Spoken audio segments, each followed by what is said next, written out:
오늘도 변함없이 이제 민수기 말씀을 나누도록 하겠습니다. 오늘 민수기는 5장과 6장이 본문이고요. 강의를 두 개로 나눴습니다. 5장 강의, 6장 강의. 그래서 총 합치니까 모두 20페이지 분량이고요. 빠르게 진행하도록 하겠습니다. 먼저 다섯 번째 강의고요. 민수기 5장을 다뤄드리도록 하겠습니다.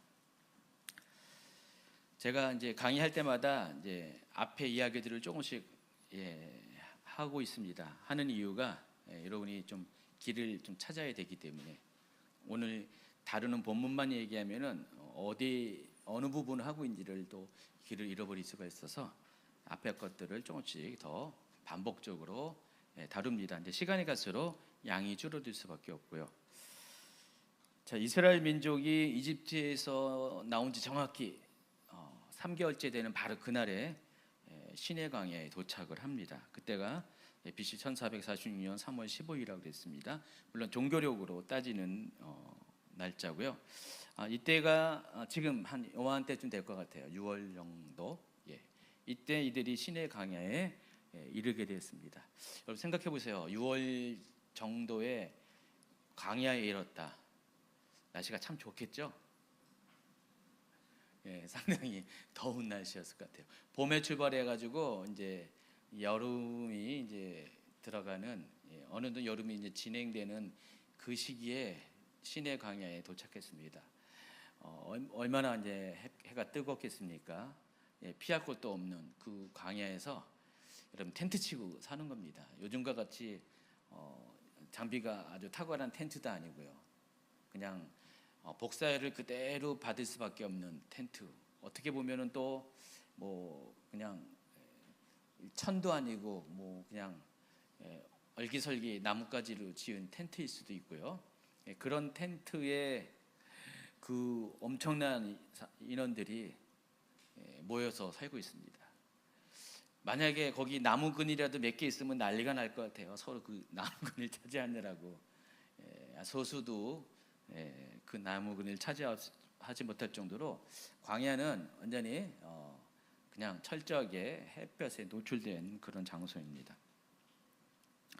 근데 그곳에서 무려 11개월 플러스 5일 동안을 머물게 되었습니다. 거의 1년 가까이 머물면서 하나님께서 그들을 위해서 예비하신 그런 특별한 훈련의 시간들을 통과하게 했습니다.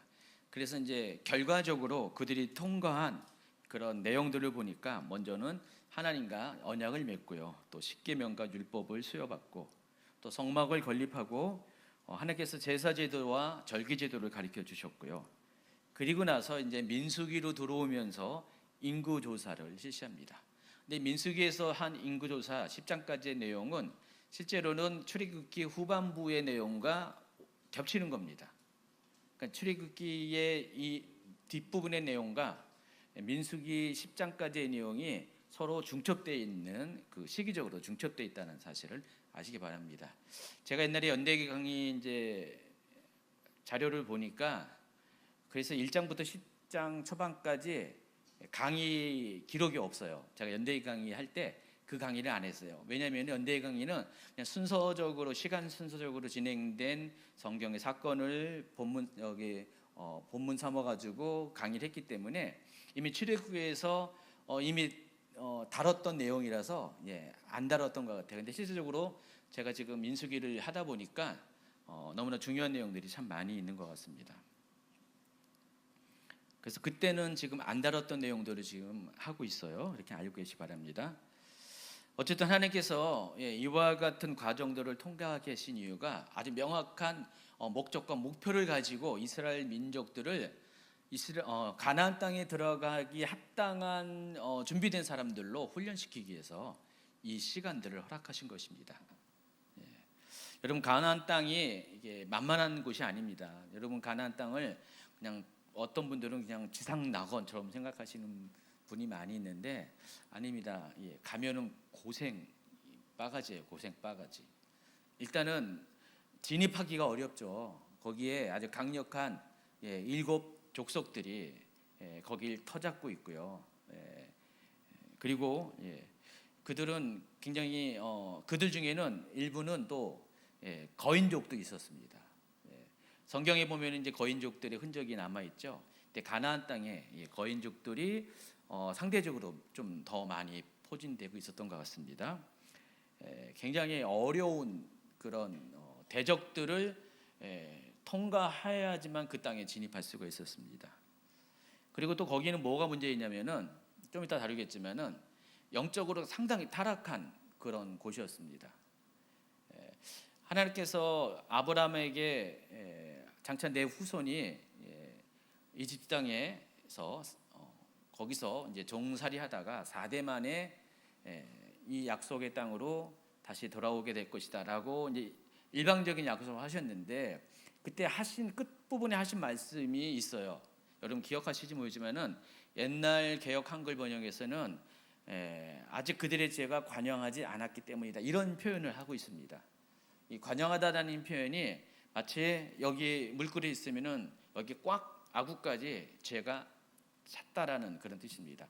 아직 죄가 차지 않았다는 것입니다. 그래서 하나님께서 이스라엘 백성을 이집트 땅에서 종살이하다가 다시 가나안 땅에 돌아가게 하실 때에 하나님이 세우신 목표 중에 하나가 바로 가나안 땅에 있는 죄가 가득 차서 이들을 징벌할 그런 도구로서 이스라엘을 사용을 하시기 위해서 그런 계획 가운데 또 이스라엘이 그 출애굽 사건이 있다라는 것입니다. 그래서 이 가나안 땅은 상당히 윤리적으로 성적으로 문제가 많이 있는 땅입니다. 여러분 그 가나안 땅에 소돔과 고모라도 있었어요. 그렇기 때문에 상당히 여기는 문제가 많은 땅입니다. 근데 그 안으로 들어갔을 때 어떻게 보면은 굉장히 순진무구한 완전히 고센 땅에서 이방 민족들과 딱 단절돼 가지고 또 나름대로 윤리적인 또 영적인 순수성을 지키고 있는 이스라엘 민족이 거기 들어가면 어떻게 됩니까? 당장 죄의 오염이 될 수밖에 없어요. 그래서 아직 성장하지 못한 상태로 들어가면 안 되기 때문에 하나님께서는 광야 시간 동안에 그들을 성장시키고 성숙시키는 시간들을 허락하셨습니다. 제가 이제 광야를 이야기하면서 우리 인생 얘기를 많이 하잖아요.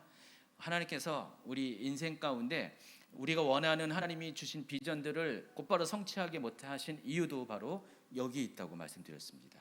우리가 준비되지 않은 상태에서 하나님이 주신 것들이 오히려 우리에게는 독이 될 수가 있어요. 우리를 망치는 일이 될 수가 있습니다.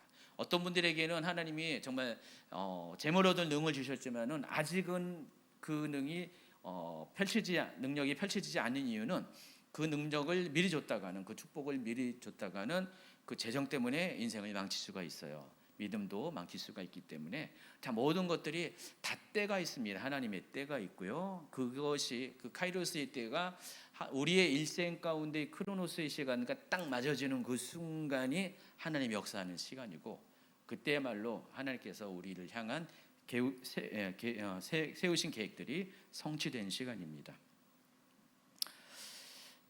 그래서 여러분 이제 가나안 땅의 7 족속에 대해서 많이 들어봤을 겁니다. 가나안 땅의 7 족속이 각각 의미하는 영적인 그 백그라운드가 있죠.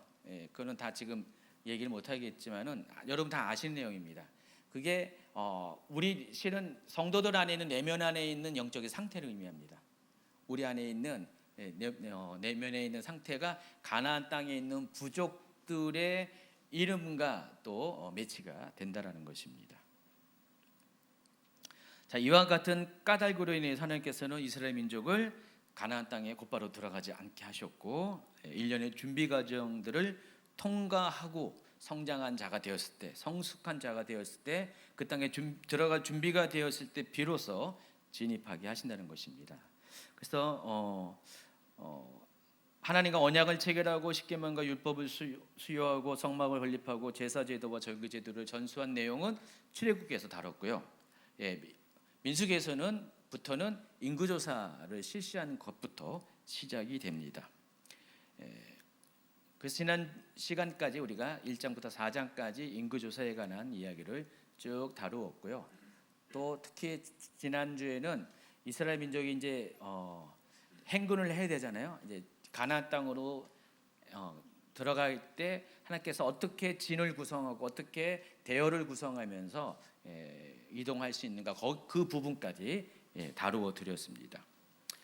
오늘부터 다뤄드리는 5장부터 10장까지는 아마 3번, 4번의 강의에 걸쳐서 다루게 될 건데, 인구조사 이후 강야를 출발하기 전 준비해야 될 또 다른 과정들이 추가적으로 소개됩니다. 인구조사는 이미 다루었기 때문에 여러분 강의안만 참조하시고요. 그래서 5장부터 10장까지에서 하나님께서 이스라엘 민족에게 준비시키는 내용이 초점이 있어요. 핵심적인 그 초점이 뭐냐? 거룩한 백성으로 준비되는 그 성결의 과정들, 계속해서 이스라엘 백성의 안에 있는 성결치 못한 부분들을 다루시고, 죄를 다루시고 제거하게 하시고 성결한 상태로 점점 만들어가는 과정이 5장부터 10장까지의 내용 가운데 기록되어 있다는 것입니다. 여러분, 좀 전에 말씀드린 것처럼 가나안 땅의 7 족속과의 싸움은 그냥 육적인 싸움도 있지만은 알고 보면 영적인 싸움이거든요. 영적인 백그라운드를 가진 악한 영들과의 싸움이기 때문에 일반적인 싸움에서는 군사적인 역량이 중요하지만은 하나님께서는 이스라엘 백성에게 군사적인 역량을 요구하지 않았어요. 잘 보시면 알겠지만, 성경을 보시면 알겠지만, 하나님께서 모세와 또 여호수아를 통해서 무슨 어떤 군사적인 훈련을 하라 가르치지 않았습니다. 대신에 그들을 점점 더 하나님 말씀과 또 영성 안에서 더 순결한 백성이 될 수 있는 그런 쪽으로 자꾸만 하나님 이끌어 가십니다. 그래서 가나안 민족과의 싸움은 하나님이 싸워 주시는 것이지 이스라엘이 싸우는 게 아니에요. 그리고 그 땅에서의 싸움은 영적 전쟁이 백그라운드가 되는 싸움이기 때문에 하나님께서는 점점 영적인 순결을 강조해서 성결한 군대가 되게 한 후에, 거룩한 군대가 되게 한 후에 전쟁에 임하게 한다는 것입니다.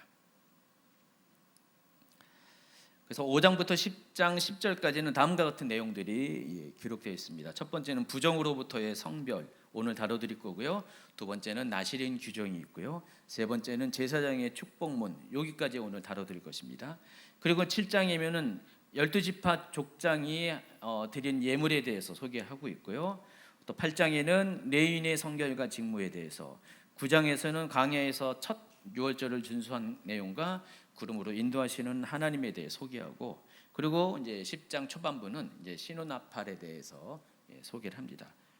그래서 전반적으로 5장부터 10장까지는 하나님께서 이스라엘을 성결케 하는 내용들을 연속적으로 소개를 하고 있다는 사실을 아시기 바랍니다.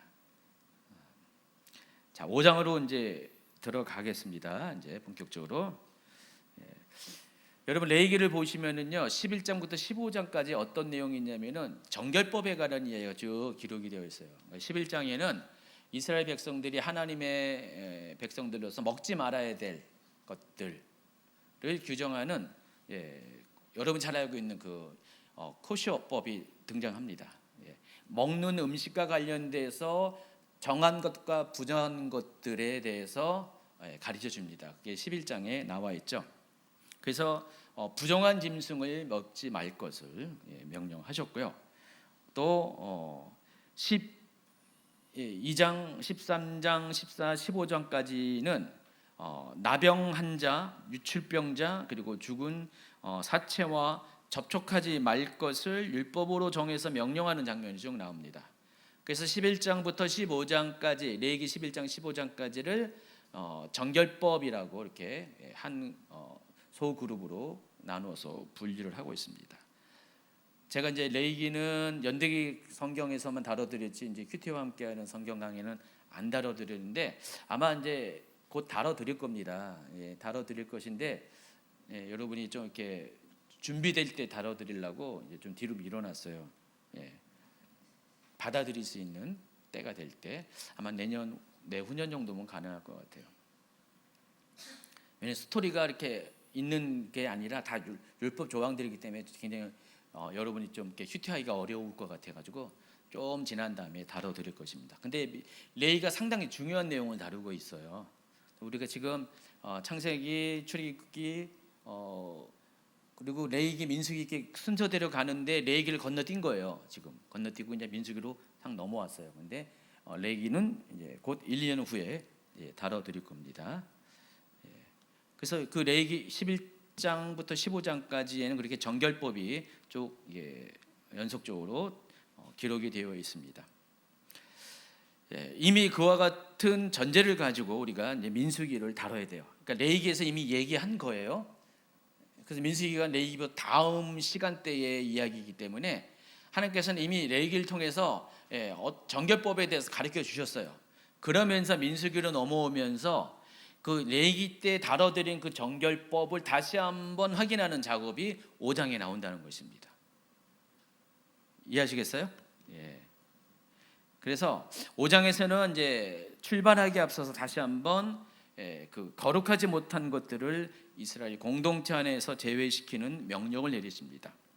그렇게 하신 이유는 이스라엘 백성들이 하나님의 군대로 그분의 임재를 자신의 진영 안에서 더 확실히 붙잡기를 요구하시기 때문에 그렇습니다.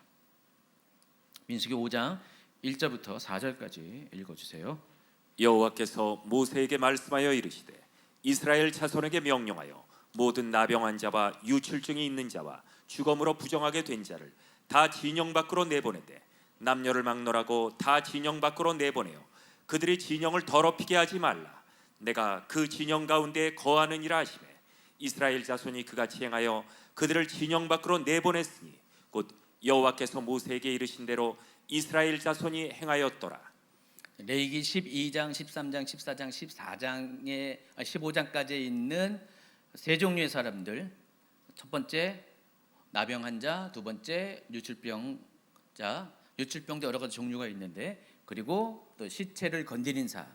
이 세 종류의 사람들은 이스라엘 진 안에 있어서는 안 된다는 것입니다. 왜냐하면은 5절에 보니까 내가 그 진영 가운데 거하느니라 그랬어요. 하나님이 이스라엘 진영 가운데 거하는데 하나님께서는 그와 같이 죄와 상관이 있는 사람들과 함께 있을 수가 없기 때문에, 하나님은 거룩한 분이신데 거룩하지 않는 자와 함께 있을 수가 없기 때문에, 만약에 그들이 그 진영 안에 있으면 하나님께서 그 진영에 머무르지 않겠다라는 것입니다.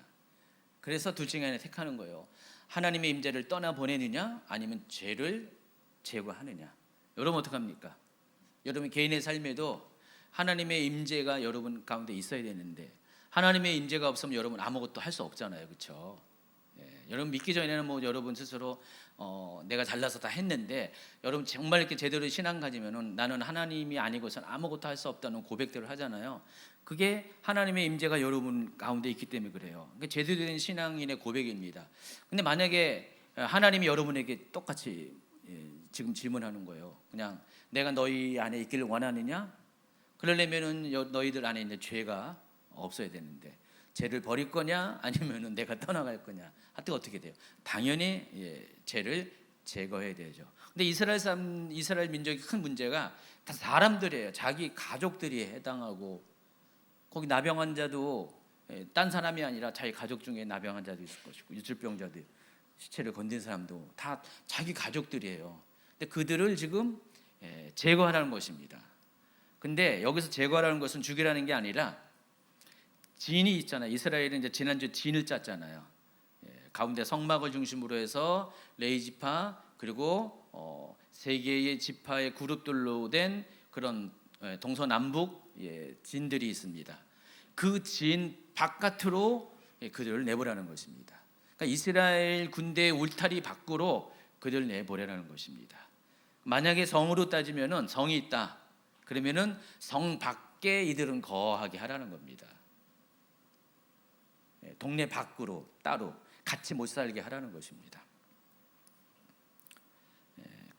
이와 같이 해야지 하나님이 그 진영 안에 머물 수가 있다라는 말씀을 하시는 것입니다. 근데 이전까지는 하나님이 그와 같은 명령을 하지 않으셨는데 왜 이와 같은 명령, 강력한 명령을 하셨냐? 이제부터 싸움은 어떤 거예요? 정말 치열한 영적 싸움이 기다리고 있기 때문에, 그래서 하나님의 임재가 더 필요하고요. 하나님이 떠나서는 그들이 싸울 수가 없기 때문에 전투에 임하기에 앞서서 하나님께서 이제 이 부분을 먼저 명령을 하신 것입니다. 그렇지만 언젠가는 이들이 문제가 되면 다시 텐트 안으로 진영 안으로 들어올 수 있는 길은 열어놓으셨습니다. 이처럼 하나님께서는 일시적인 불결의 상태에 있는 사람들을 영원히 버리지는 않습니다. 결국 그들의 거룩하지 못한 문제를 해결해 주신 후에는 다시 공동체 안으로 불러들입니다. 두 번째가 하나님의 두 번째 명령은 여기 뭐 파란색으로 한 것들은 이제 여러분 강의안 참조하시 바랍니다. 제가 시간 관계상 좀 줄여서 핵심적인 내용만 다루겠습니다. 두 번째 명령하신 것이 이웃에게 범죄할 경우 죄를 자복하고 배상하라는 지시를 합니다. 근데 이것을 잘 살펴보면은 마치 속건제를 연상시키는데, 자, 민수기 5장 5절부터 7절까지 읽어주세요. 여호와께서 모세에게 말씀하여 이르시되 이스라엘 자손에게 이르라. 남자나 여자나 사람들이 범하는 죄를 범하여 여호와께 거역함으로 죄를 지으면 그 지은 죄를 자복하고 그 죄값을 온전히 갚되 5분의 1을 더하여 그가 죄를 지었던 그 사람에게 돌려줄 것이요. 자, 이 부분도 레위기를 전제로 해서 우리가 이해를 해야 돼요.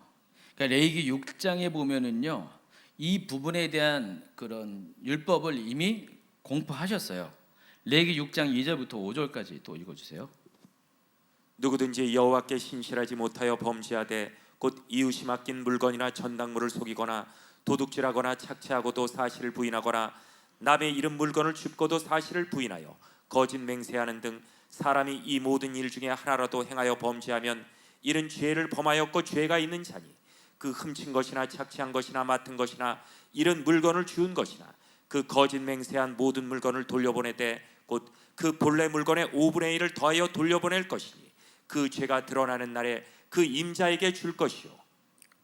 조금 전에 이제 세 종류의 사람들을 내보내는 것도 이미 레위기 12장, 13, 14, 15장까지의 이야기를 토대로 하나님께서 그렇게 하라신 거고요. 실행에 옮기라는 거고요.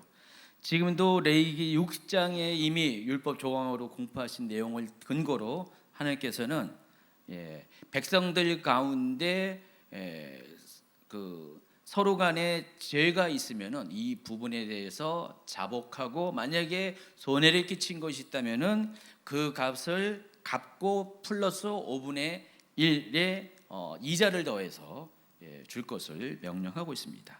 레위기 6장에 나와 있는 것을 한 번 더 확인하신다는 것입니다. 근데 왜 하나님께서 지금 갈 길이 바쁜데 이제 막 진군을 해야 되는데 뭐 세 종류의 사람들을 내보내는 건 이해하는데 왜 이런 명령을 하실까요? 바쁘잖아요 지금. 하나님 그 급한 게 아닌데 뭐 그럴 수도 있죠. 뭐 사람 살다 보면 그럴 수가 있는데 왜 그러세요라고 여러분이 말씀하실 수 있는데 하나님께서 그 명령을 바쁜 과정에서도 그 명령을 소환하신 이유가 있습니다. 하나님 앞에 죄를 제거하는 것도 중요하지만은 그와 더불어 중요한 것이 전투를 앞둔 언약 공동체 구성원 간의 연합도 상당히 중요하기 때문에 그렇습니다. 그들이 하나님을 신뢰하고 하나님은 전폭적으로 의뢰해서 전쟁을 하는 것도 중요하지만은 같이 전투에 임할 그런 구성원들끼리 서로 문제가 있는 거예요. 서로 간에 남들은 잘 보는데 서로 당사자 간에는 저 인간이 내 물건을 이렇게 훔쳤지, 사기쳤지, 마음속에 불편하고 원한이 차 있는 상태에서 전쟁터에 나가면은요, 정말로 이렇게 같은 전우로서 서로 생명을 지켜주고 이런 상태가 됩니까? 아마 그럴 수도 있을 거예요. 만약에 미워 죽겠는데 막 죽을 상황이 됐다. 미워 죽겠으니까 차라리 죽어라. 뭐 그럴 수도 있잖아요, 그렇죠? 생각해 보세요.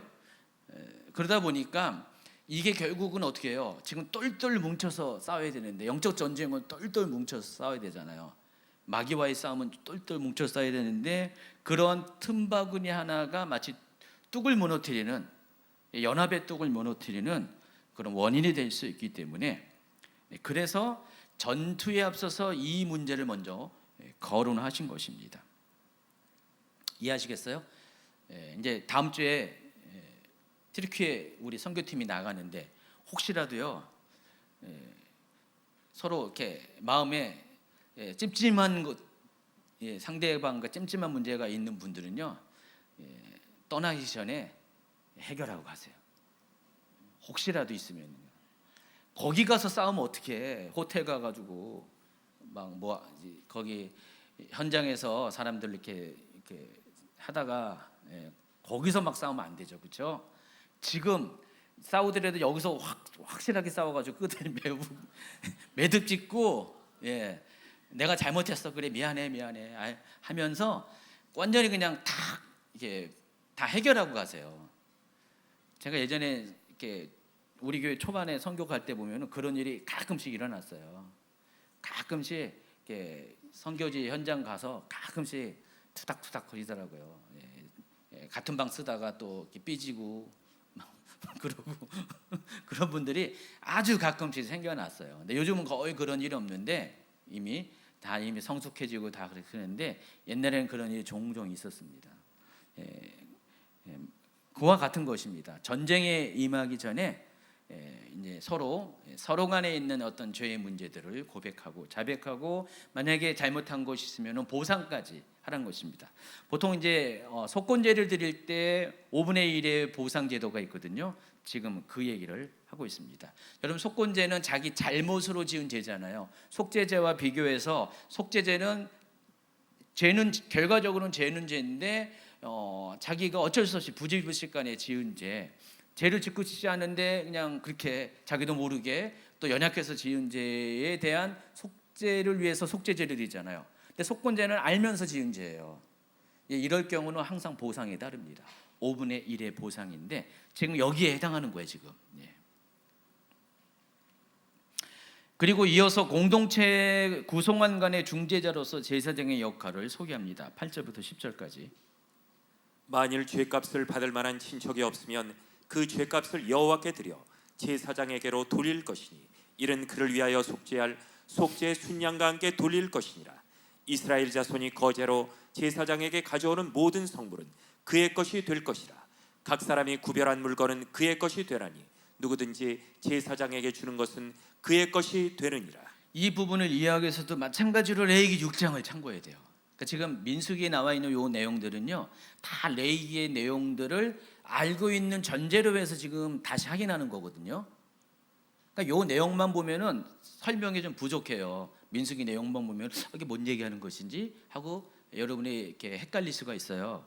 이해가 안 되는데, 그래서 레위기의 내용을 또 앞에 내용을 살펴봐야 됩니다.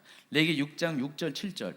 그는 또 그 속건 제물을 여호와께 가져갈지니 곧 네가 지정한 가치대로 양떼 중 흠없는 순양을 속건 제물을 위하여 제사장에게로 끌고 갈 것이요 제사장은 여호와 앞에서 그를 위하여 속죄한즉 그는 무슨 허물이든지 사함을 받으리라. 그러니까 이와 같이 그 성도들 간에 형제들 간에 또 같은 이스라엘 민족 간에 그런 죄를 지어서 형제에게 죄를 지어서 그 죄를 고백하고 또 그 대가로 5분의 1의 속건 보상물을 할 경우 누가 이것을 감당하냐, 누가 이걸 중재하냐, 제사장이 하라는 것입니다. 그냥 당사자들끼리 또 하지만은 제사장이 개입을 해서 중재자가 되라는 것입니다. 그리고 제사장은 사람들 간의 중재자뿐만 아니라 하나님 사이에서 또 중재자 역할을 한다는 것입니다. 지금 레위기 6장 6절 7절은 그와 같은 이야기를 다루고 있습니다. 그래서 그 사람을 위해서 속건제를 드릴 때 도와주는 사람도 제사장이고, 또 하나님 앞에 그 사람의 죄의 용서를 구하는 사람도 제사장이라는 것입니다. 제사장이 그와 같은 역할을 하고 있다는 것입니다. 예수님은 마태복음 5장에서 이 부분을 이렇게 적용시켜 주세요. 그러므로 예물을 제단에 드리려다가 거기서 내 형제에게 원망될 만한 일이 있는 것이 생각나거든. 예물을 제단 앞에 두고 먼저 가서 형제와 화목하고 그에 와서 예물을 드리라. 너를 고발한 자와 함께 길에 있을 때 급히 사하라. 그 고발하는 자가 너를 재판관에 내어주고 재판관이 옥리에게 내어주어 옥에 가둘까 염려하라. 진실로 내게 이르노니 내가 한 푼이라도 남김이 없이 다 받기 전에는 결코 거기서 나오지 못하리라. 예수님의 이 말씀도 결국은 앞에 있는 그 레위기에 있는 또 민수기에 있는 이 율법 조항들을 예수님 시대에 맞게끔 재해석해서 적용시켜 주신 내용이라는 것입니다.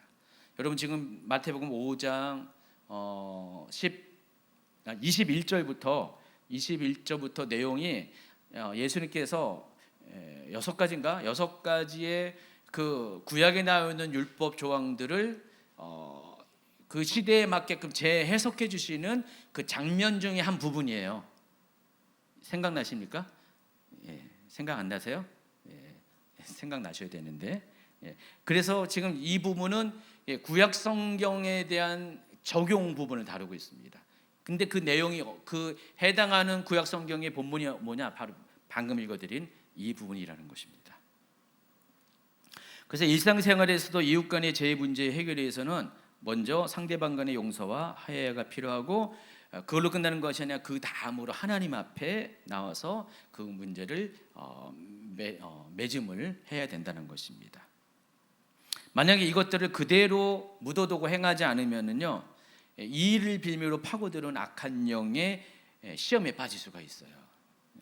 그래서 특히 어떤 중요한 영적 전쟁을 앞둔 사람들은요, 반드시 하나님 앞에 자신의 죄가 있나 없는가를 돌아보아요. 혹시 내 안에 나병이 있나? 혹시 내 안에 유출병이 있나? 내가 시체를 가까이 한 적이 있는가? 그러니까 옛날 구약 시대에 따진다면 그와 같은 것이 현대적으로 적용해서 그것들 자신의 죄를 점검하고, 그래서 끝나는 것이 아니라 혹시 내가 내 이웃에게, 내 친구에게 죄를 저지른 것이 없는가를 점검해가지고 이 문제를 다 해결한 후에 중요한 어떤 영적 전쟁에 임해야 된다는 것입니다. 여러분이 일상 가운데, 삶 가운데 어떤 중요한 일을 앞두고는 반드시 이 부분을 점검할 것을 명령을 하고 있습니다. 만약에 이것이 정리가 되지 않은 상태에서 전쟁에 임하면은 여러분에게 큰 문제가 생겨요. 전투력이 상실될 수 있고 연합이 상실될 수가 있기 때문에 그렇습니다. 또 한 가지 얘기합니다. 하나님은 이제 부부간의 관계까지 또 다루십니다. 아까는 하나님과의 관계, 이웃과의 관계죠. 이제는 부부간의, 물론 가장 가까운 이웃이 부부죠. 부부간에 특히 어떤 성생활에 있어서 하나님의 백성으로서의 거룩을 지켜낼 것을 명령합니다. 5장 11절부터 31절까지 이 부분이 비교적 길게 설명이 되었는데, 그래서 우리가 이것을 이해하기 위해서는요, 먼저 레위기 18장의 내용을 좀 이해하셔야 돼요. 민수기는 계속 레위기를 전제로 지금 이것들을 풀어가야 됩니다. 그러니까 레위기 18장에 보면은요, 이런 말씀하십니다. 3절 4절. 너희는 너희가 거주하던 애굽 땅의 풍속을 따르지 말며 내가 너희를 인도할 가나안 땅의 풍속과 규례도 행하지 말고 너희는 내 법도를 따르며 내 규례를 지켜 그대로 행하라. 나는 너희의 하나님 여호와이니라. 18장에 보면 하나님께서 이스라엘 민족이 이집트 땅에서 살 때 거기서 겪었던 풍속이 있습니다. 그리고 앞으로 들어갈 가나안 땅에 들어가서도 거기서 맞이하게 될 풍속과 규례가 있는데, 이집트 땅의 사람들이 하는 것과 가나안 땅의 사람들이 하는 것을 따르지 말라는 것입니다. 그들의 풍속을 배우지 말라는 것입니다. 오직 하나님께서 제시한 법도만, 규례만 따르고 지킬 것을 명령하고 있습니다. 왜 그러시냐면은 이집트 땅도 그렇고요, 가나안 땅도 그렇고요, 특히 고대로 올라갈수록 성생활이 굉장히 우리가 상상할 수 없을 정도로 문란하고 굉장히 하나님 앞에 더러운 가증한 일들이 상당히 많이 있습니다. 오늘날도 우리가 이제 여러 가지 성적으로 많이 타락을 했는데 고대 사회에는 더 심했었어요. 그래서 고대 사회에서 한 그 시대가 민족이 멸망할 때 성경에 나와 있는 때는 거의 다 대부분이 이 성적 타락이 주요한 원인이 됩니다. 그래서 심각한 수준에 이르렀다는 것입니다. 그래서 18장에서 보면은 하나님께서 이스라엘 백성에게 하지 말라고 하는 내용들이 쭉 열거되어 있어요. 근데 그 내용들을 보면은 그 내용들이 지금 이집트나 가나안 땅, 특히 가나안 땅의 사람들이 하고 있는 내용이라는 것입니다. 그러니까 그것을 하지 말라는 거예요. 그들이 하고 있는 주변 국가에서 하고 있는 내용들을 하지 말라는 것입니다. 그래서 내용을 쭉 볼까요? 18장 6절부터 쭉 보면은요. 각 사람은 자기의 살부치를 가까이 하여 그의 하체를 범하지 말라. 그의 하체를 범하지 말라는 것은 성관계를 하지 말라는 것입니다. 7절에 보면은 어머니의 하체를 범하지 말라. 8절에 보면은 아버지의 아내, 그러니까 어머니는 자기 진짜 엄마를 말하고 아버지의 아내는 자기의 엄마는 아니지만 계모를 말하는 거겠죠.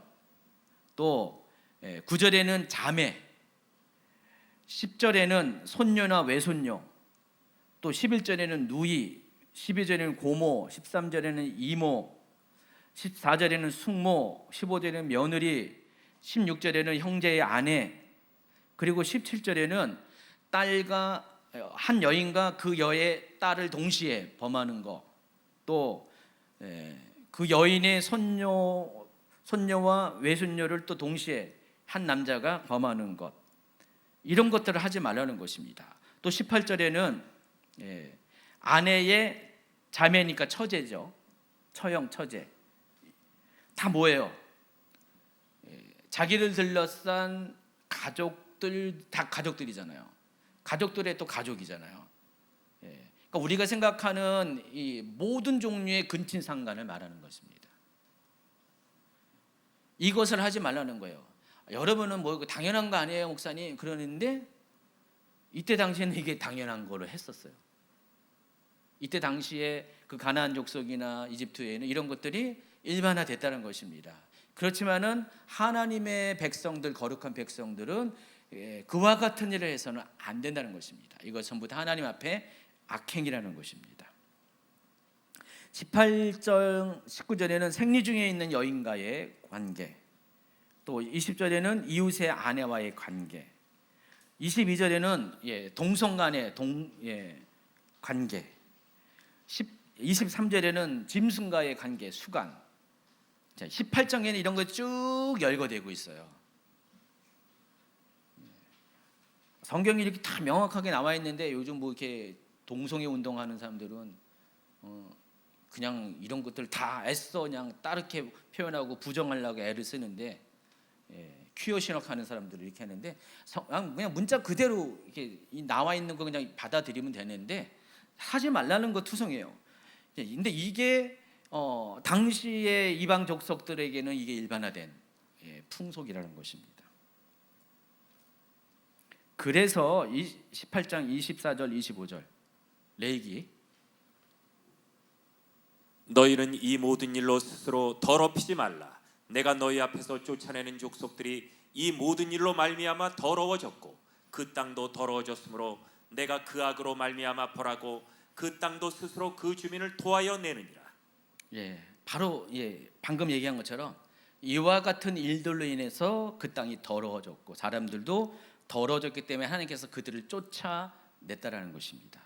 그리고 이스라엘 백성을 가나안 땅으로 진격하게 한 것도 그와 같은 악행을 저지르고 있는 이들을 쫓아내기 위해서 징벌의 그런 도구로 하나님이 이들을 그쪽으로 보내고 있다라는 것입니다. 그래서 정작 그 일을 하는 이스라엘 백성들 안에 이런 일이 없어야 되잖아요. 그래서 이것을 조목조목 이야기하면서 하지 말 것을 강조를 하고 있습니다. 자, 이게 레위기의 이야기예요. 이것을 전제로 이제 민수기에서는 어떤 얘기를 하냐면은 하나님께서 그들 가운데 이스라엘 백성 가운데 이 성적인 죄가 자리 잡지 않도록 하기 위해서 그 이런 문제들이 발생하는 원인이 기초가 부실하기 때문에 그랬는데, 어떤 관계의 기초가 부실하기 때문에 바로 부부간의 관계가 부실하면은 이런 것들이 생긴다는 거예요. 그래서 부부간의 관계를 바로잡기 위해서 그 기초를 튼튼히 하기 위해서 부부 사이에 혹시라도 남편이 아내를 의심하는 일이 있거나 아내가 남편으로부터 정죄를 의심받을 경우 어떻게 해야 될 것을 가르쳐 줍니다. 그 내용이 5장 11절부터 쭉 나와 있어요. 11절부터 읽어주세요. 여호와께서 모세에게 말씀하여 이르시되 이스라엘 자손에게 말하여 그들에게 이르라. 만일 어떤 사람의 아내가 탈선하여 남편에게 신의를 저버렸고 한 남자가 그 여자와 동침하였으나 그의 남편 눈에 숨겨 드러내지 아니하였고 그 여자의 더러워진 일에 증인도 없고 그가 잡히지도 아니하였어도 그 남편이 의심이 생겨 그 아내를 의심하였는데 그의 아내가 더럽혀졌거나 또는 그 남편이 의심이 생겨 그 아내를 의심하였으나 그 아내가 더럽혀지지 아니하였거든 그의 아내를 데리고 제사장에게로 가서. 그러니까 지금 사건은 그겁니다. 어떤 여자가 실제로 간음을 했어요. 간음을 했는데 남편이 찝찝해. 뭔가 있어. 저 여인에게 뭔가 있는데 뭐 전장을 목도한 것도 아니고 증인도 있는 것도 아니고 증거도 없어. 근데 뭔가 좀 이렇게 육감적으로 뭔가가 느껴져. 찝찝해. 그럴 경우 또 아내가 절대로 그런 일이 없는데 남편이 약간 의처증이 있어가지고요. 의처증이 있어서 아내를 의심했다. 이럴 때 어떻게 하냐?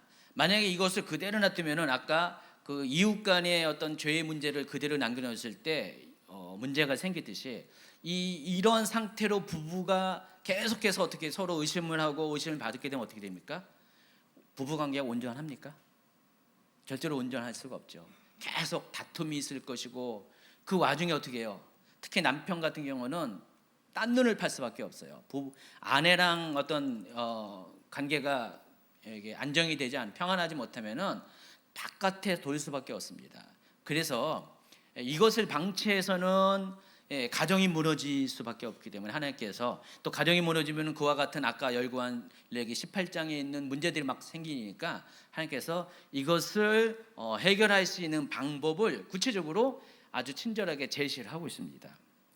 그래서 첫 번째 그런 일이 생기면은 그 남편은 그의 아내를 데리고 제사장에게로 가라는 것입니다. 그리고 15절 후반부를 보니까 읽어주세요. 그를 위하여 보리가루 10분의 1 에바를 헌물로 드리되 그것에 기름도 붓지 말고 유향도 두지 말라. 이는 의심의 소재요 죄악을 기억나게 하는 기억의 소재라.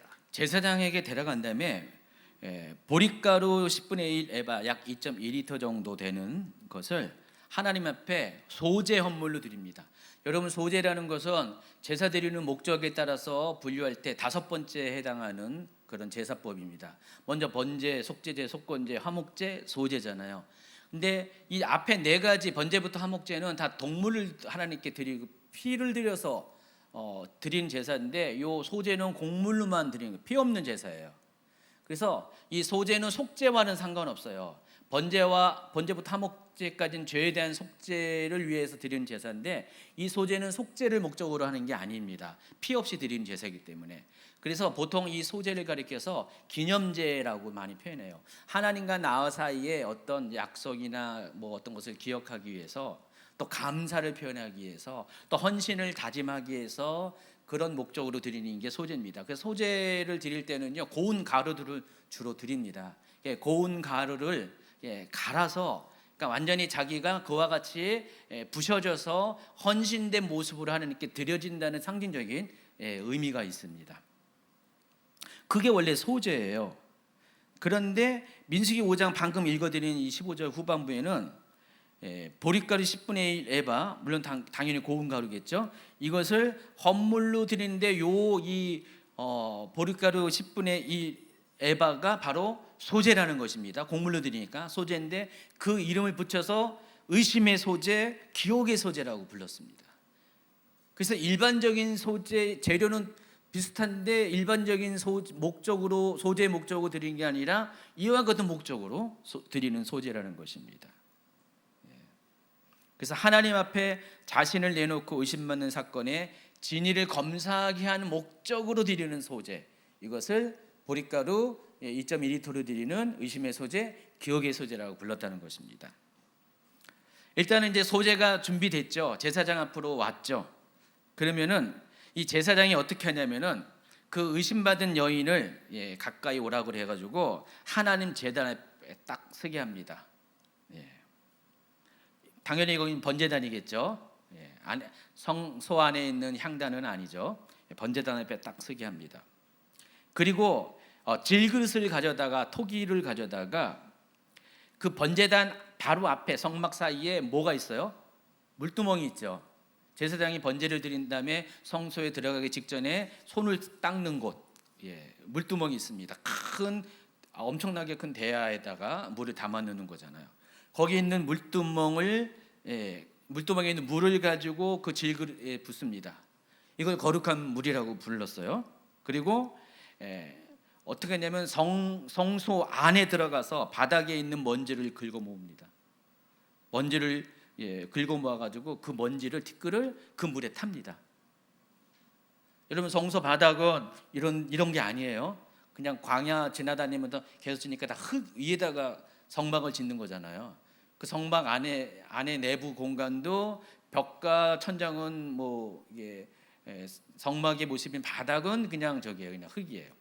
거기 있는 흙을 담아가지고 그 물에다가 집어넣고 막 이렇게 휘젓는다는 것입니다. 그리고 그 여인에게 머리를 풀라고 합니다. 쪽두리를 쳤으면 다 풀라고 합니다. 머리를 왜 풀을까요? 보통 머리를 푼다는 것은 어떤 죄인이 풀잖아요. 회개의 목적으로도 막 그렇게 산발도 하고 막 그러잖아요. 참 그와 같이 지금 하나님 앞에 재판을 받는 거잖아요. 그래서 재판 받는 자의 모습으로 딱 쓰고, 그리고 남편이 가지고 온 그 의심의 소재, 기억의 소재를 그 여인이 딱 들고 있게 합니다. 18절까지 나와 있어요. 그림으로 보세요. 28번 슬라이드. 자, 이 장면입니다. 얘가 이거 뒤져봐도요, 이 그림들이 제대로 없어가지고 제가 한글로는 검색이 잘 안 돼가지고 영어로 검색했나 제가 찾아내가지고 겨우 찾아냈어요. 자주가 사파로 보여주면 그냥 바로 안 돼. 지금 이 장면입니다. 번제단 앞에서 저렇게 저기 토기 그릇에다가 물두멍에 있는 물을 가지고 안에 있는 성막 안에 있는 바닥에 있는 그 티끌을 모아가지고 겉에 집어넣고 이렇게 탄 다음에 또 그 여자 남편이 갖고 있는 의심의 소재 그 보리가루 2.2리터를 가지고 제사장 옆에 딱 쓰게 됩니다. 이때 제사장은 그 저주의 물로 불렀던 물두멍에서 퍼온 물로 그 성소 바닥에 있는 티끌과 같이 섞은 그 물을 가지고 들고 서서 여인에게 맹세하게 합니다. 18장 민수기 5장 18절 19절에 이렇게 합니다. 제사장은 저주가 되게 할 쓴물을 자기 손에 들고 여인에게 맹세하게 하여 그에게 이르기를 네가 네 남편을 두고 탈선하여 다른 남자와 동침하여 더럽힌 일이 없으면 저주가 되게 하는 이 쓴물의 해독을 면하리라. 지금 제사장이 마치 하나님을 대신하는 재판장 판사처럼 지금 이렇게 신문을 하는 거예요. 제가 현대 성경으로 이렇게 번역한 것을 이렇게 여기 다시 뽑아놨어요. 그러니까 현대 성경으로 보니까 이렇게 이 장면이 이런 거예요. 지금 제사장이 하나님을 대신하는 재판장에 대해서 여인이 여기 서 있습니다. 누구 여인 나와볼래요? 그 여인이 여기 딱 서 있어요. 내가 외간 남자와 잠자리를 같이 한 적이 있느냐? 묻는 거예요. 또 남편 있는데도 불구하고 내 몸을 더럽힌 적이 있느냐? 묻는 거예요. 만약 그런 일이 없다면 저주를 불러일으키는 이 쓴물이 너를 해롭게 하지 않을 것이다. 이렇게 말하라는 것입니다. 제사장이 그 여인에게. 그런 다음에 그 여인에게 저주를 받아도 좋다는 맹세를 하게 하고 다음과 같이 말합니다. 21절, 22절. 그러나 저기 전사님 아예 그 파란 글씨 걸로 하세요. 그런데 만약 네가 남편을 버젓이 두고도 외간 남자와 잠자리를 같이 해서 몸을 더럽힌 적이 있으면 여호와께서 너를 네 백성 중에서 저주받은 자의 본보기로 삼으실 것이다. 이 쓰디 쓴물이 네 오장 육부에 들어가면 여호와께서 네 배를 퉁퉁 부풀어 오르게 하실 것이며 네 하체도 말라 비틀어지게 하실 것이다. 그럼 여인은 앞에서 이 얘기 듣고 아멘, 아멘, 아멘, 아멘이 뭐예요? 네, 그렇게 되기를 원합니다. 그런 뜻이잖아요. 그래서 만약에 의심받는 내용이 사실이라면은 그런 결과가 발생해도 자기는 받아들이겠다라는 동의를 표시하는 것입니다. 지금 여러분 재판의 모습으로 여러분이 이해하시기 바랍니다. 그거 끝나는 게 아니에요. 그 다음에 뭐가 있냐면은 제사장은 지금까지 지금 여기 두 번에 걸쳐서 신문한 내용들을 글에다가 두루마리에다가 씁니다. 종에다가 쫙 쓴 다음에 그 당시는 종이는 아니었죠. 자기 두루마리에 쓴 다음에 그것을 아까 그 들고 있는 그 물 있죠, 저주의 물, 거기에다가 행주받듯이 빱니다. 그 쓴 글씨를 쓴 걸 빨고 그 여인에게 그 물을 마시게 하는 거예요. 그래서 만일 그 여인에게 범죄한 사실이 있으면 그 물이 그 여인의 뱃속에 들어가서 그녀를 고통스럽게 할 것이고, 만약에 잘못한 일이 없으면 어떤 해도 받지 않을 것이고, 또 중요한 것은 28절에 보면 임신하리라 이렇게 나와 있어요. 그런데 그 의식을 행하기 전에 사건 당사자인 여인이 들고 서 있는 의심의 소재 또는 기억의 소재물을 건네받아서 제사장이 하는 거예요. 제단 앞에서 요제로 흔들어드립니다. 여러분, 요제가 뭔지 알죠? 하나님께 흔들어드리는 제사 방법입니다. 그리고 나서 상징적인 표시로 한 움큼을 취해서 제단 위에서 태운 다음에 그 다음에 이제 저주의 물을 이제 마시게 하는 거예요. 이와 같은 방식으로 제사장이 이와 같은 사건이 있을 때 처리하라는 것입니다. 이게 하나의 법 규정이에요. 이와 앞으로 이제 그런 일이 생기면은 항상 이런 절차를 가지고 제사장이 그런 문제를 처리하라고 합니다. 이걸 가리켜서 의심의 법이라고 불렀습니다. 이게 민수기 5장에 나와 있는 레위기는 없는 당연히 내용이고요. 민수기 5장에 새로 개설된 법조항이라는 것입니다. 여러분, 이 장면을 보면서, 이 내용을 보면서 어떻게 합니까? 좀 그래 보이지 않아요? 좀 약간 미신적인 느낌도 있을 것이고, 그렇죠? 뭔가 좀 이렇게 하나님의 방법으로 보면은 좀 약간 좀 찝찝한 그런 방식으로 이렇게 행할 것을 명령하고 있습니다. 근데 어찌 보면은 그렇게 볼 수가 있는데, 하나님께서 이와 같은 방법을 이렇게 가르쳐 주신 이유가 있습니다. 여러분, 그러니까 우리 시대의 우리 생각과 그 시대에 살던 사람들의 생각, 우리가 잘 구분하셔야 돼요. 지금 성경은, 지금 이 내용은 지금부터 3,500년 전에 기록된 그 상황을 염두에 두고 기록된 거예요. 그러니까 지금 현재의 기준으로 보면은 이게 약간 좀 그렇게 보이는데, 그때 당시의 문화와 풍습과 그들의 생각 안에서 그들의 문화의 옷을 입혀 사람이 명령하는 거예요, 방식은. 그렇기 때문에 그때 사람들은 이것을 그렇게 받아들이지 않을 수가 있다라는 것입니다. 어쨌든 간에 그건 그거고, 하나님께서 이와 같은 법을 제정하신 이유가 있어요. 두 가지 이유가 있습니다. 요거하고 첫 번째 강의를 마칩니다. 첫 번째는 여인을 보호하기 위한 것입니다. 모든 하나님의 이 법은 약자를 보호하기 위해서 그렇게 제정하십니다. 하나님의 모든 율법은 두 가지 목적이에요. 하나, 약자를 보호하기 위한 거고, 또 하나는 예방법 차원이에요. 그래서 그 사람들이 법이 없으면은 쉽게 죄를 지으니까 죄를 짓지 않도록 율법을 주신 거예요. 그래서 이것도 마찬가지입니다. 여인을 보호하기 위한 것이에요. 당시 여인들은 사회적 약자잖아요. 자신의 권리를 주장하지 못하고 남편이 아내를 의심하면 일방적으로 당할 수밖에 없어요. 거의 대부분 아내가 남편을 의심하는 적은 없어요. 이 당시에 그 여성의 권리가 그렇기 때문에 이런 부부간의 의심의 문제는 다 일방적으로 남편이 아내를 의심하는 것입니다. 그러다 보니까 남편으로부터 억울하게 의심받는 그 아내의 일들이 종종 발생하게 됩니다. 만약 이와 같은 법이 없으면 어떻게 될까요? 남편은 자기 방식대로, 자기 마음대로 증거도 없고 아무것도 없는데 이 여인이 좀 이상하면은 자기 방식대로 쫓아낼 수가 있어요.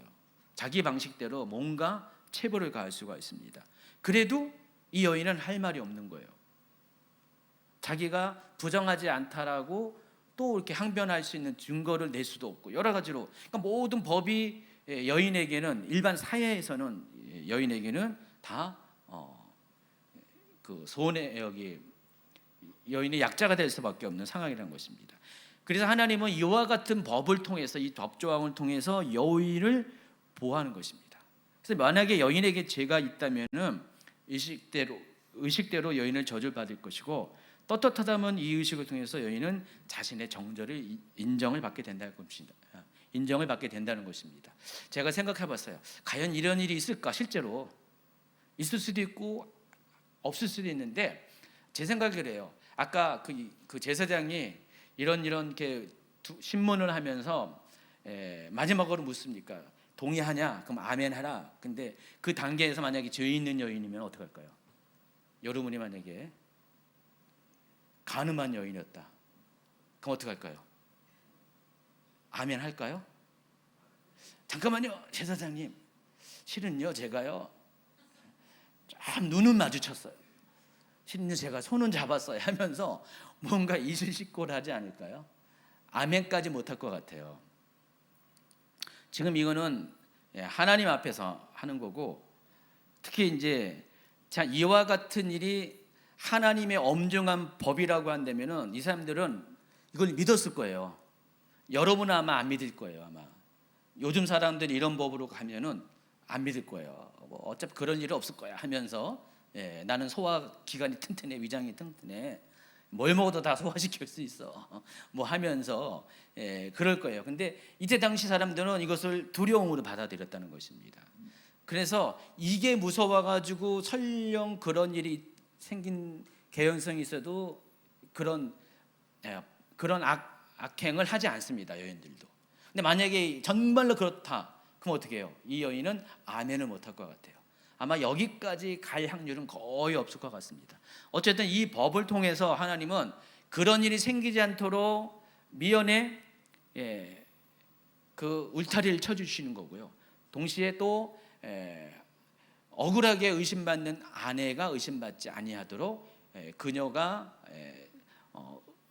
떳떳한 것을 하나님이 친히 이 조항을 통해서, 이 의식을 통해서 하나님께서 친히 증거해 준다라는 것입니다.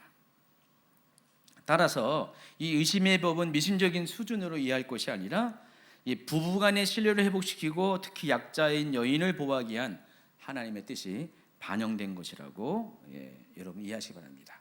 남자들에 관해서는 레위기 18장에서 이미 아까 얘기한 것처럼 하지 말라 하고 하면은 이 부분에 대해서 하나님께서 어떻게 다뤄줄 것을 분명히 말씀하셨어요. 이처럼 이스라엘 민족이 이제 가나안 땅에 들어가기에 앞서서 하나님은 하나님과의 사이에서의 죄의 문제, 이웃 간의 죄의 문제, 부부 간의 죄의 문제, 이런 것들을 다 정리하고 들어갈 것을 원하셨습니다. 그러지 않고 그것을 그대로 남겨둔 채 전쟁에 임할 때는 아마도 백전백패일 가능성이 있기 때문에, 여러분 아간의 죄로 인해서 이스라엘이 겨우 몇천 명밖에 안 되는 3천 명이었나요? 그 아이성 전투에서 패배를 했잖아요. 그래서 더 강력한 전쟁에서도 하나님께서 승리하게 하신 하나님이 정말 보잘것없는 성에서 실패하게 하신 이유는 그 안에 있는 죄가 있기 때문에 그렇습니다. 그래서 그런 것을 미리 막기 위해서 하나님께서 이와 같이 이제 가나안 땅에 들어가기 앞서서, 출발하기 앞서서 이스라엘 민족 안에 있는, 진영 안에 있는 이와 같은 죄들을 청산할 것을 먼저 명령하신 것입니다. 자, 5번째 강의는 끝났고요. 이제 6번째 강의로 바로